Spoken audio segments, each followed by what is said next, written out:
بسم اللہ الرحمن الرحیم۔ ناظرین، آج آپ کے سامنے دو موضوعات رکھتے ہیں کہ موجودہ اپوزیشن اچانک متحرک کیسے ہو گئی ہے، نواز شریف کے ساتھ لندن میں کس کی ملاقات ہوئی اور مولانا فضل الرحمان کے ساتھ یہاں اسلام آباد کے آس پاس کیسی ملاقات ہوئی ہے، تو اس پر بات کریں گے اور موجودہ حکومت کی کارکردگی پر اور اس کے ساتھ جو ریزرو ہے اس پر بھی بات کریں گے۔ اب تک کی خوفناک پولیٹیکل تحریک چلنے والی ہے، اس وقت کو کیوں چنا گیا، اس کے مقاصد کیا ہے، اندر خانے کیا ہو رہا ہے، اس پر بات کرنا ضروری ہے۔ جو چیزیں عمران خان کو ڈیمیج کر سکتی ہیں اس پر بھی بات کرتے ہیں۔ پہلے تو مریم صفدر کی ٹویٹس دیکھ لیں، وہ دوبارہ ایکٹیو ہو چکی ہیں۔ اب ہم یہاں پر مریم سوال کرتی ہے عوام سے کہ پی ڈی ایم اور مسلم لیگ نون عوام کی ترجمانی کہ اس دکھ کی گھڑی میں آپ کے ساتھ کھڑا ہونا چاہتی ہے اور اس دکھ کی گھڑی میں آپ کیا چاہتے ہیں، آپ کے خیال میں اس سلسلے میں ہمارا انتہائی قدم کیا ہونا چاہیے۔ یہ مریم صفدر نے سوال پوچھا ہے لوگوں سے۔ زیادہ لوگوں نے اس قسم کا رسپانس کیا ہے کہ لانگ مارچ نکالیں، استعفے دیں، احتجاجی تحریک چلائیں اور اس حکومت کو چلتا کریں۔ یہاں مریم کہتی ہیں کہ لوگ بھوک سے مر رہے ہیں، لیکن موجودہ حکومت کی گز بر لمبی زبان جو ہمیشہ چلتی ہے تو آج بھی چل رہی ہے، شرم نہیں آتی موجودہ حکومت کو۔ مریم پوچھتی ہے کہ آپ نواز شریف کا 2017 والا پاکستان چاہتے ہیں یا موجودہ حکومت کی فاقہ کشی والا نظام۔ عوام بھوک سے موجودہ دور میں اپنے بچے ذبح کر رہے ہیں، آدھی آبادی فاقہ کشی کر رہی ہے۔ یہاں مریم ایک اور سوال کرتی ہے کہ آپ کو نواز شریف کا وہ کامیاب پاکستان چاہیے جس میں عام آدمی کو ریلیف مل رہا تھا، پاکستان ترقی کر رہا تھا، یا آج کا پاکستان جو اوپر سے نیچے تک جھوٹ پر قائم ہے اور آنکھوں میں شرم و حیا نہیں ہے؟ یعنی موجودہ حکومت جھوٹی اور بے حیا ہے۔ یہ مریم کا ٹویٹ ہے اور وہ تحریک میں جان ڈالنا چاہتی ہے۔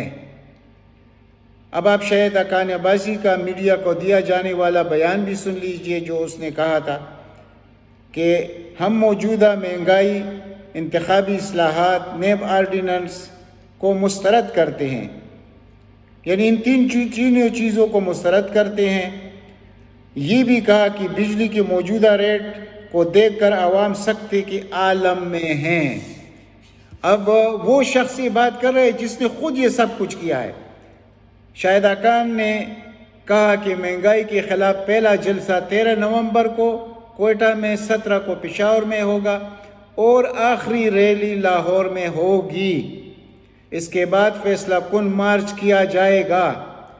شاہد حقانی نے کہا کہ اپوزیشن موجودہ حکومت کے انتخابی اصلاحات کو 2018 کے الیکشن سے پہلے بھی بڑا فراڈ یہ مسترد کرتی ہے، اور 2018 کے الیکشن میں جو فراڈ ہوا ہے، اپنی مارچ میں ہم اس حکومت کو بہا کر لے جائیں گے، اس فراڈی حکومت کو جو فراڈ سے آئی ہے۔ اب یہاں وہ کچھ اور کہہ رہے ہیں۔ کچھ خبریں اسلام آباد سے بھی آ رہی ہیں، یہ اس کی طرف سے بات آ رہی ہے اور میڈیا کی طرف سے۔ کچھ خبریں اسلام آباد سے بھی آ رہی ہیں کہ اگر پیپل پارٹی کو پی ڈی ایم کے مارچ میں کچھ طاقت نظر آیا تو پھر بلاول زرداری بھی سندھ سے کافی تعداد میں لوگوں کو جمع کر کے اس میں شامل ہو سکتے ہیں۔ پی ڈی ایم میں دوبارہ جان پڑنے کی وجہ سے دوبارہ متحرک ہو سکتی ہے پی ڈی ایم۔ کون اور اس میں متحرک ہو سکتا ہے؟ خصوصاً مولانا اور شہباز شریف۔ اب آپ کو تو پتہ ہے اس جادوگر منی لانڈرر کا کہ ایسے وہ موقع کی تلاش میں رہتا ہے اور کبھی اس کے کمر میں درد ہوتا ہے، کبھی اس کو کینسر ہوتا ہے، اور مولانا کا تو آپ کو سارا کچھ معلوم ہے۔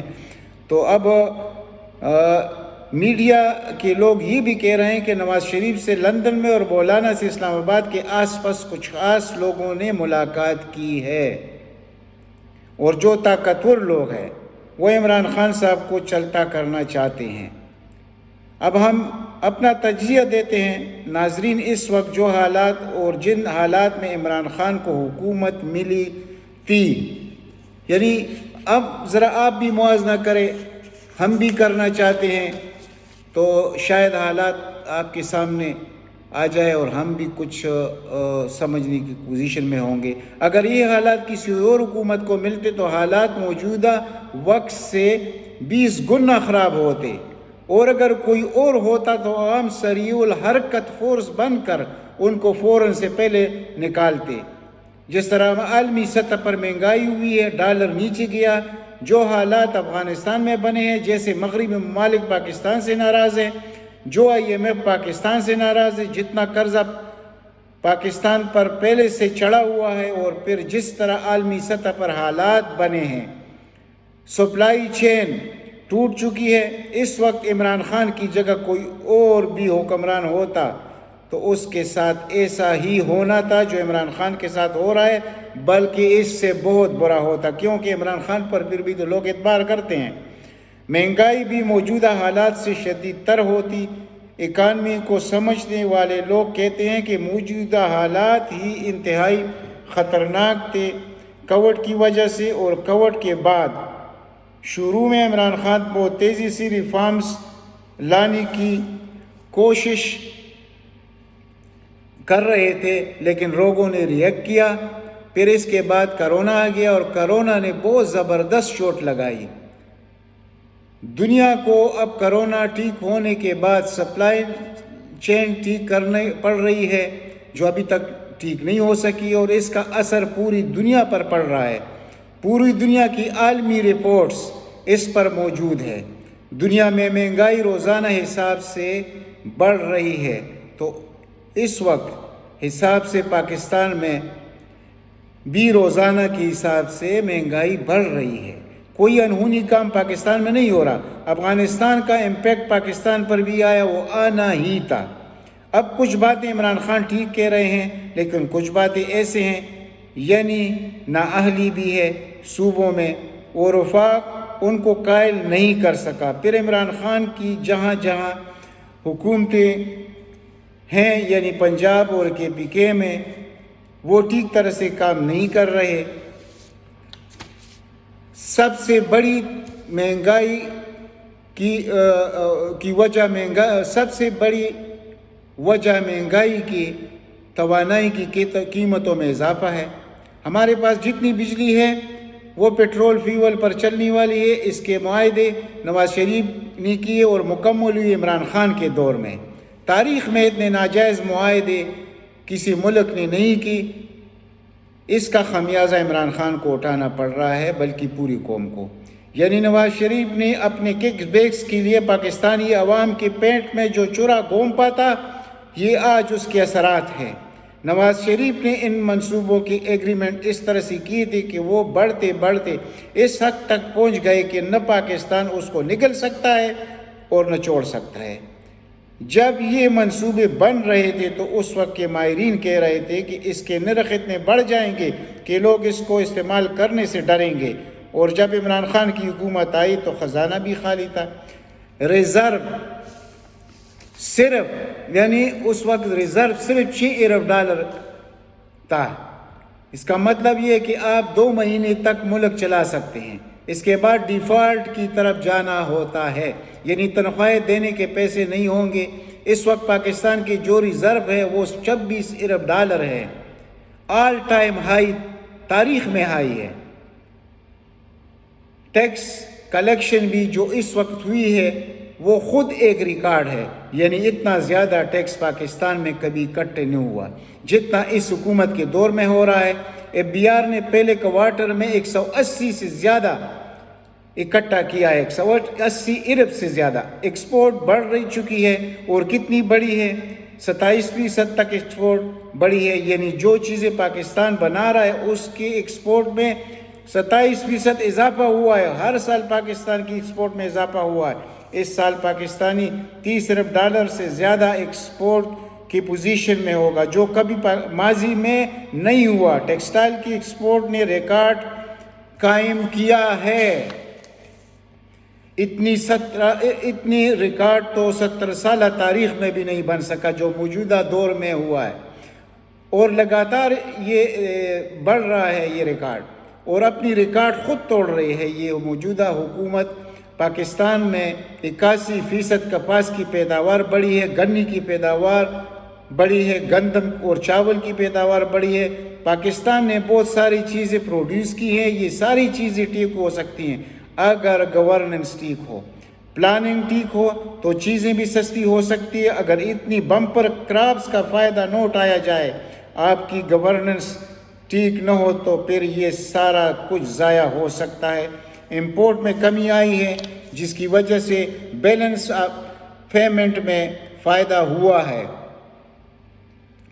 اب ایک اور چیز آپ کے سامنے رکھنا ضروری ہے، بیرون ملک پاکستانیوں نے ریکارڈ پیسہ بھیجا ہے جو 32 ارب ڈالر ہے۔ پی ایم ایل این کے دور میں جو سب سے زیادہ بھیجا گیا تھا ریمیٹس وہ 16 ارب ڈالر تھا، یعنی موجودہ حکومت سے آدھا، یعنی موجودہ سے بھی آدھا۔ لیکن تحریک انصاف کے دور میں یہ 32 ارب ڈالر تک جا پہنچا، لیکن یہ لگاتار بڑھ رہا ہے کیونکہ موجودہ وزیر اعظم پر اوورسیز پاکستانیوں کا اعتماد ہے۔ جب یہ سب چیزیں اچھی ہو رہی ہیں تو اپوزیشن یہ تحریک کیوں چلانا چاہتے ہیں؟ وہ کہہ رہے ہیں کہ عمران خان مہنگائی پر قابو نہیں پا رہی، اس کی وجہ کوئی بھی ہو تو حالات عمران خان کی جگہ کوئی اور بھی ہوتا تو حالات اس سے بھی بہت خراب ہوتے۔ پاکستانی اپوزیشن ایسے حالات کو ہاتھ سے جانے نہیں دیتی۔ یہ سب جانتے ہیں کہ یہ انٹرنیشنل فنامنا ہے، سب جانتے ہیں کہ پاکستانی معیشت پہلے سے بہتر ہے، لیکن یہ بھی سب جانتے ہیں کہ مہنگائی کی جن کو آپ بوتل میں بند نہیں کر سکتے۔ یعنی پی ٹی آئی کی حکومت پیٹرول کی مد میں بہت کم ٹیکس دے رہی ہے۔ اگر پچھلی حکومتوں سے تقابل کروں تو یہ حکومت صرف 25% ٹیکس لے رہی ہے، پچھلی حکومت 100% لے رہی تھی۔ یہ حکومت پیٹرول پر 75% کم وصولی کر رہی ہے۔ اب یہ سب کچھ آپ کے سامنے ہے اور آپ بھی دیکھ رہے ہیں، لیکن پیٹرول کی قیمت پھر بھی بڑھ رہی ہے۔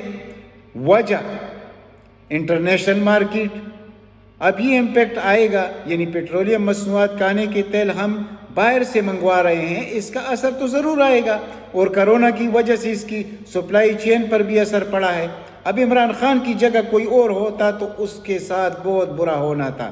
اپوزیشن کو اچھی طرح معلوم ہے کہ ہم جھوٹ پر جھوٹ عوام کو بتا رہے ہیں، لیکن پاکستانی اپوزیشن کے حالات ہمیں معلوم ہے کہ عوام کے ساتھ کبھی سچ نہیں بولیں گے۔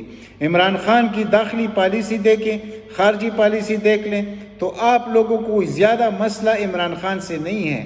پرابلم کیا ہے؟ مہنگائی۔ یہ ایک ایسا مسئلہ ہے کہ عمران خان کی پاپولرٹی بہت بری طرح متاثر ہوئی ہے۔ اس سے وہ کیسے نپٹ سکتے ہیں، اس کا پلان انہی کو دینا پڑے گا۔ کیا وہ ان ریزرو سے کچھ نکال کر عوام پر لگا سکتے ہیں؟ یہ فیصلہ بھی عمران خان کو کرنا پڑے گا، اور کتنا حصہ نکال سکتے ہیں اس کا فیصلہ بھی عمران خان کو کرنا پڑے گا۔ اگر وہ یہ فیصلہ نہیں کریں گے تو یاد رکھیے عوام ان چیزوں کو نہیں جانتے کہ عالمی مارکیٹ میں مصنوعات کی قیمتیں کیا تھیں، پیٹرول فی بیرل کتنے تک جا پہنچا، کھانے کا تیل عالمی مارکیٹ میں کتنے کا فروخت ہو رہا تھا۔ عام آدمی کو یہ بات سمجھ نہیں آئے گی۔ اس کو یہ دیکھنا ہوتا ہے کہ پہلے جو چیز میں 10 کی خرید رہا تھا وہ آج 15 کی کیوں ہے۔ وہ عام حالات کو دیکھ کر فیصلہ کرے گا، یعنی عمران خان کے خلاف فیصلہ کرے گا۔ اب عمران خان ریلیف دیتے ہیں یا نہیں؟ پیسہ اس وقت عمران خان کے پاس ہے، پیسہ عمران خان نے کافی اکٹھا کیا ہے، وہ اس کو مارکیٹ میں پھینک کر سال کے لیے کنٹرول کر سکتے ہیں، عام آدمی کو ریلیف دے سکتا ہے۔ لیکن وقت کا تعین یہاں بھی بہت ضروری ہے۔ اس کو میں کچھ اس طرح بیان کرنا چاہوں گا، الیکشن میں بھی 17 ماہ باقی ہے۔ دسمبر میں لوگ دھرنا کے لیے نہیں آئیں گے، اپریل میں دھرنا ہو سکتا ہے، اس وقت حکومت کی 8 یا 9 مہینے کا ٹینیور رہ گیا ہوگا، تو پھر کون سڑکوں پر آئے گا؟ اب مینیج عمران خان کو کرنا ہے کہ اگر آخری 8 مہینوں میں ریزرو سے ایک حصہ نکال کر عوام پر خرچ کیا گیا تو لوگ اس شخص کو 2/3 میجارٹی دے سکتے ہیں۔ اگر اس تجویز پر عمل نہ کیا گیا تو نہ رہے گی بانس نہ بجے گی بانسری، عوام دوبارہ دلدل میں پھنس جائیں گے اور جو ریزرو جمع ہے اس پر دوسری حکومت مزے کرے گی۔ اب آپ خود سوچئے کہ اس کے نقصانات اور کتنے ہیں۔ میں آپ کے سامنے کچھ چیزیں اور بھی رکھنا چاہتا ہوں کہ آٹا اس وقت پاکستان میں 50 روپے کا کلو ہے، لیکن سندھ میں یہ 75 اور 70 کا کیوں ہے؟ اس لیے کہ حکومت سندھ یہ چاہتی ہے کہ عمران خان کو جتنا بدنام کر سکتے ہو بدنام کرو، حالانکہ عمران خان کی حکومت نہیں ہے سندھ میں، لیکن عام آدمی کے ذہن میں یہ بات کیسے آئے گی؟ وہ تو عمران خان کو مجرم سمجھے گی۔ تو جو کچھ میں نے اس وقت کہا کہ ریزرو سے یہ سب کچھ کرنا ہے، لیکن مینیج کر کے کہ اس وقت انتخابات میں 17 مہینے باقی ہے یا 16 مہینے، یہ 5-6 مہینے اس کو آگے پیچھے کر کے، اور جب یہ نہ دھرنا بھی دیں گے تو اس کی پوزیشن میں نہیں ہوں گے، پھر تو انتخابات میں 8-9 مہینے کا ٹائم رہ جائے گا۔ اس وقت بم کی طرح یہ عوام کے سامنے پھینکا جائے، یہ ریزرو میں سے کچھ خاص حصہ یہ عمران خان کے پاس موجود ہے، اور یہ بہت بڑا ہتھیار ہے۔